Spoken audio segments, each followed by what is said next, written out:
All right, guys, what's going on? Hope you had a great weekend. Hope everybody had a great Turkey Day. Man, so it was traffic busy. Traffic was horrible. So this is gonna be a Sebastian Rogers video. This is gonna be quick and short.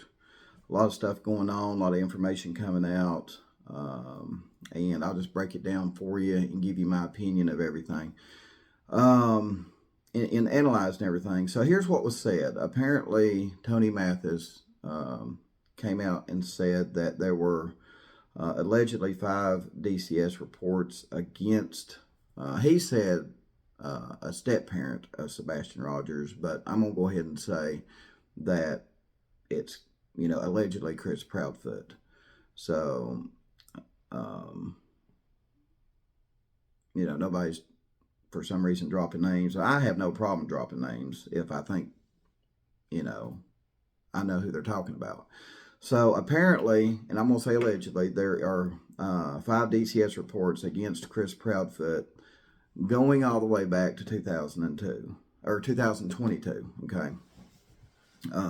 So do we know what those are? No. I'm sure Seth does. I believe Tony said Seth got, I think Tony said Seth got all the reports, if I'm not mistaken.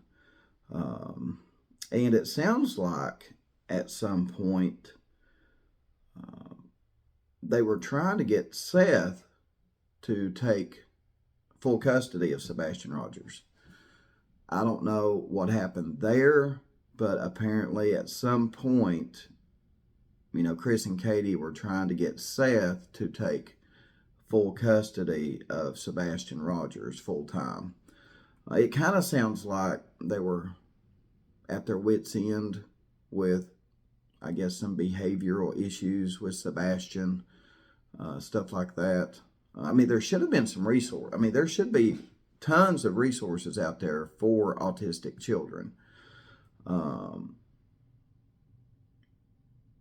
Did they use those resources? Right? Did they use those resources to help them out? I don't know. It kind of sounds like to me that if they didn't use any of those resources for autistic children, they kind of just sound like they were at their wits' end and just wanted to pass the buck. And, the problems, let's just pass it to Seth. That's kind of what it sounded like to me. Which is kind of concerning. Because, this day and age, there has got to be, like, a lot of resources out there for children in general. Children with developmental issues, autistic children. There's got to be tons of resources out there, guys, that help parents with who have children with challenges. You know what I mean? No matter what the challenge is, whether it's autism or what, I would think there's tons of resources out there that you could utilize to help yourself with that, instead of just saying, okay, we're done here. Let's just give him to the biological dad. Let him deal with it. Now I'm not saying that's what was going on. It sounds like that's what's going on. Okay. It sounds like that's what's going on. And it also sounds like, with the behavioral issues, it sounds like there were behavioral facilities discussed amongst Chris, Katie, and Seth. Don't know, I don't know the gist of it. I just listened to a little bit of what Tony said, and apparently, allegedly there were behavioral facilities discussed amongst Chris, Katie, and Seth. What come of that, I really don't know.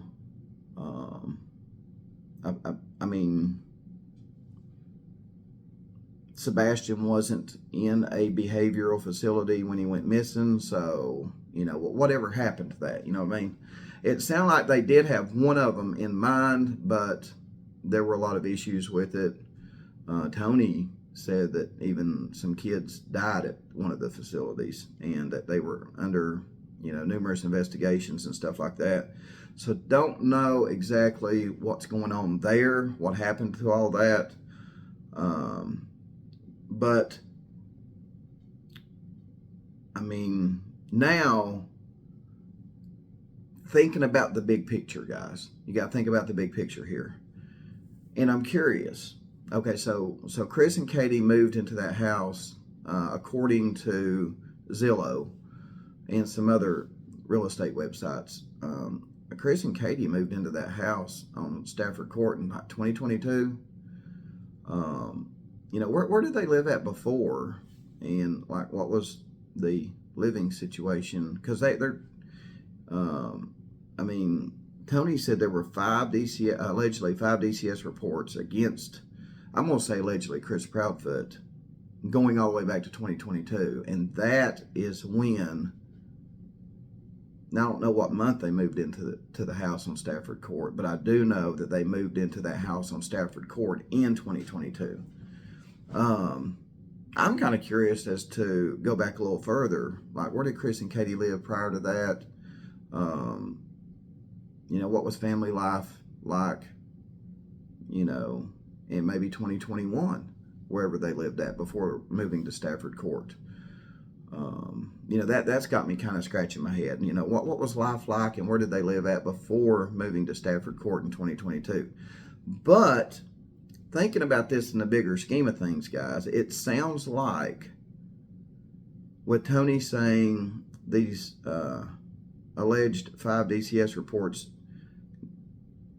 starting in 2022, something's going on there with that move to Stafford Court, guys. There's something going on there with that move to Stafford Court, that little time frame right there, because they moved to Stafford Court in 2022. You can look it up on Zillow. You can go to Zillow, type in 1008 Stafford Court, and it'll tell you when Chris and Katie bought the home. And I'm pretty sure it says 2022. So there's something in the bigger scheme of things going on. So something happened in 2022 till now that triggered a lot of negative attention, maybe from DCS and other stuff. You know what I mean? Does that play a role in what happened to Sebastian? Does it play a role in Sebastian going missing? You know what I mean? Now, with all this stuff coming out, and the green hoodie guy, these, whatever Tony said about the DCS reports, I did reach out to the Sumner County Sheriff's Office, and I had a lengthy discussion with them about everything going on, and that was very interesting. That, to say the least, it was very interesting. So, my sources at the Sumner County Sheriff's Office, it was just a very interesting conversation. So, what I can tell you is I would definitely look forward to things happening after this. I don't really want to get into too much about the conversation I had with the Sumner County Sheriff's Office, because I want to keep that stuff, close to the vest. Dog and his team, basically Dog and his team at night, they've got this thing, they've got this thing, and they're going at 110%, if not more. So, whatever happens from here forward, I'm going to let them control that. Now, I don't know what all was going on with some email or something like that. Something to do with an email, rumors about an email and some kind of boarding. I don't know anything. I'm not going to get into that. But with the green hoodie guy and these DCS reports, it kind of piqued my interest, especially the green hoodie guy. So, I reached out to my sources at the Sumner County Sheriff's Office and had a lengthy discussion with them. And it's very interesting, guys. We may not hear the last of the green hoodie guy. I'll just tell you that. We may not hear the last of the green hoodie guy. So, or the information in regards to the people at Texas Roadhouse that had some interaction with Katie. Okay. So stay tuned. You know, yeah, stay tuned, because I don't think we've heard the end of the green hoodie guy yet. And again, I've reached out to the now. Yes, I did reach out to the Sumner County Sheriff's Office, and it being the Sumner County Sheriff's Office, take it with a grain of salt, right? Take it with a grain of salt. So that's what I've got for you guys. Another question. This is what I wanted to ask you guys about. This is what I want your input on. With Tony coming out and putting Chris Proudfoot